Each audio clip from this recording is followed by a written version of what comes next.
Hai semuanya, pernah nggak kamu mikir, kenapa ya di Indonesia itu orang lebih percaya sama arisan ketimbang investasi? Maksudnya gini, kalau ada yang ngajakin arisan cepet banget tuh daftar. Tapi giliran ada yang ngomongin reksadana, saham, atau bahkan emas, langsung pada pasang wajah kaget. Aduh, itu kan berisiko. Atau, aku takut ketipu. Padahal kalau dipikir-pikir, arisan juga bisa berisiko loh. Apalagi kalau yang pegang duitnya kabur. Tapi kenapa ya kok arisan lebih diterima?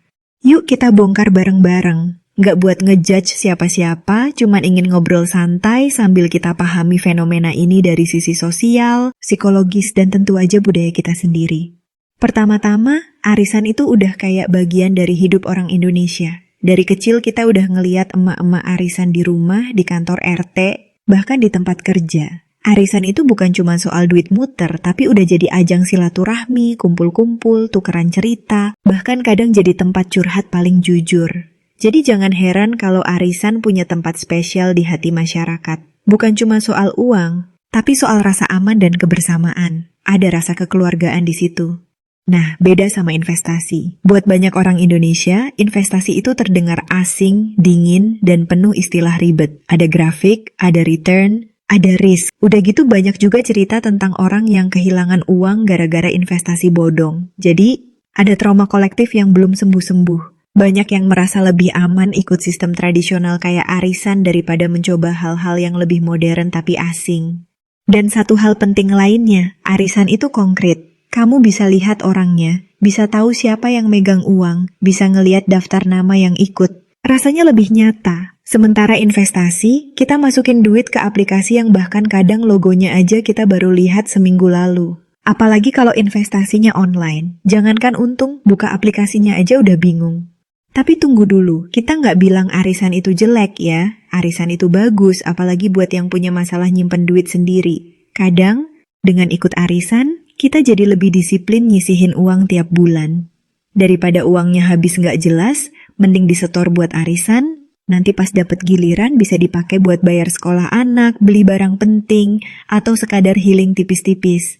Tapi yang jadi pertanyaan, apakah arisan bisa bikin kita berkembang secara finansial? Jawabannya, belum tentu. Kenapa? Karena arisan pada dasarnya bukan nambahin uang. Duitnya itu-itu aja, cuma muter. Kalau kamu dapat giliran pertama, itu sama aja kayak minjem duit tanpa bunga. Kalau kamu dapat giliran terakhir, ya sama aja kayak nabung. Nggak ada nilai tambah dari sisi keuangan. Dan disitulah investasi punya peran. Masalahnya, mindset kita soal investasi masih perlu banyak dibenerin. Banyak yang mikir investasi itu harus punya duit banyak dulu. Padahal sekarang mah 100.000 aja bisa mulai. Tapi lagi-lagi, karena sejak kecil kita nggak pernah diajarin soal ini, jadinya kita takut duluan. Sekolah ngajarin rumus luas trapesium, tapi nggak ngajarin cara ngatur keuangan pribadi. Nggak heran kalau pas udah gede, kita lebih paham cara main Uno daripada cara baca laporan keuangan. Belum lagi budaya kita yang lebih mementingkan rasa aman ketimbang pertumbuhan. Kita diajarin untuk nggak ambil risiko, untuk main aman, untuk ikutin cara yang udah jelas dan terbukti. Dan arisan udah terbukti bertahun-tahun jadi sistem yang aman, walaupun nggak ngasih untung besar. Jadi ya wajar sih kalau orang lebih nyaman di situ. Satu hal lagi yang nggak bisa dipungkiri, investasi itu butuh waktu, butuh sabar. Sementara arisan biasanya punya jangka waktu lebih pendek dan ada momen-momen yang bisa bikin semangat. Misalnya, pas dapet arisan pertama, rasanya kayak menang lotre. Ada excitement yang nggak bisa dikasih sama grafik saham. Arisan itu ngasih dopamin secara instan, sementara investasi ngasihnya pelan-pelan, kadang bertahun-tahun. Dan di era serba instan kayak sekarang, orang pengennya yang cepet, yang kelihatan hasilnya, yang bisa langsung dipakai buat belanja atau pamer di grup WhatsApp keluarga. Belum lagi faktor sosial, arisan itu ngumpulin orang. Kalau kamu nolak ikut, bisa-bisa dianggap sombong, nggak mau gabung, nggak mau bersosialisasi. Sementara investasi, coba kamu ajak ibu-ibu komplek ngomongin ETF atau diversifikasi portofolio, bisa-bisa mereka ngira kamu baru pulang dari luar negeri.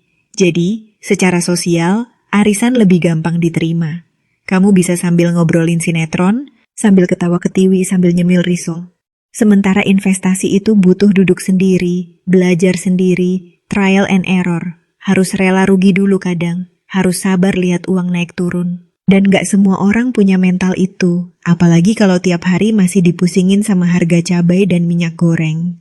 Tapi sebenarnya gak harus milih salah satu. Gak harus pilih antara arisan atau investasi. Dua-duanya bisa jalan bareng asal tahu tujuannya. Kalau arisan buat bantu jaga cash flow atau nabung buat jangka pendek, investasi bisa jadi senjata buat jangka panjang, buat masa depan, buat pensiun yang tenang, buat anak sekolah, buat impian yang lebih besar dari sekadar dapat giliran keempat dalam arisan bulanan. Kuncinya ada di edukasi. Selama ini, edukasi keuangan di Indonesia masih minim banget. Dan yang udah ada pun seringnya pakai bahasa yang terlalu teknis. Bahasa langit, kata orang. Padahal kita butuh bahasa warung kopi. Bahasa yang gampang dimengerti. Yang ngasih tahu bahwa investasi itu bukan cuma buat orang kaya, bukan cuma buat orang pinter Excel, tapi buat semua orang yang pengen masa depannya lebih baik.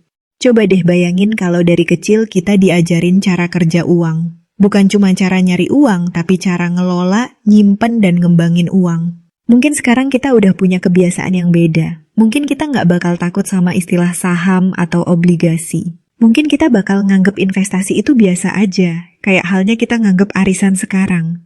Tapi ya, realitanya masih jauh. Masih banyak yang nganggep investasi itu judi. Masih banyak yang lebih percaya titip uang ke tetangga daripada buka rekening efek. Dan selama rasa takut itu lebih besar daripada rasa ingin tahu, ya perubahan akan lambat.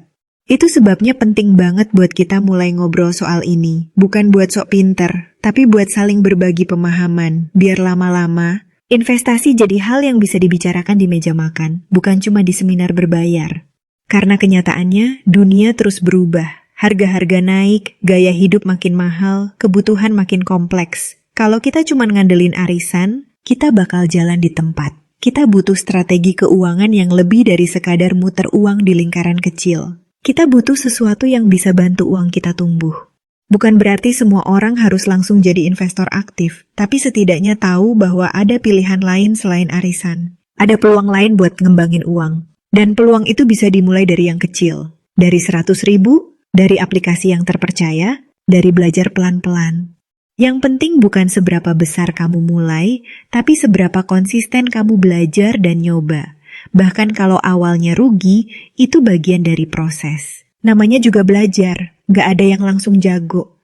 Dan jangan lupa, kita juga harus saling bantu. Kalau kamu udah lebih ngerti, ajarin orang sekitarmu. Pakai bahasa mereka, bukan bahasa rumit. Jelasin pakai analogi yang relate. Karena edukasi keuangan itu bakal berhasil kalau jadi budaya, bukan cuma pengetahuan. Nah, pada akhirnya, kita cuma pengen hidup yang lebih tenang. Dan itu bisa dicapai kalau kita ngerti cara kerja uang. Kalau kita bisa ngebedain mana yang bantu kita bertahan, dan mana yang bantu kita tumbuh. Arisan itu bisa bantu kita bertahan. Tapi investasi itu yang bisa bantu kita tumbuh. Jadi, bukan soal mana yang lebih baik, tapi soal kapan kita pakai yang mana. Dan selama kita tahu tujuannya, dua-duanya bisa jadi alat yang luar biasa buat bantu kita menuju hidup yang lebih stabil dan berkecukupan. Sekarang bayangin suatu hari nanti kamu bisa ngajak orang tuamu ngobrolin investasi, kayak kamu ngajak mereka ngomongin arisan. Nggak ada lagi wajah bingung, nggak ada lagi rasa takut. Yang ada, semangat buat belajar bareng, buat tumbuh bareng, buat melek finansial bareng. Karena masa depan itu milik mereka yang berani paham. Dan memahami uang adalah salah satu bentuk keberanian paling besar di zaman sekarang. Semoga video ini ngasih insight baru dan bermanfaat. See you di next video.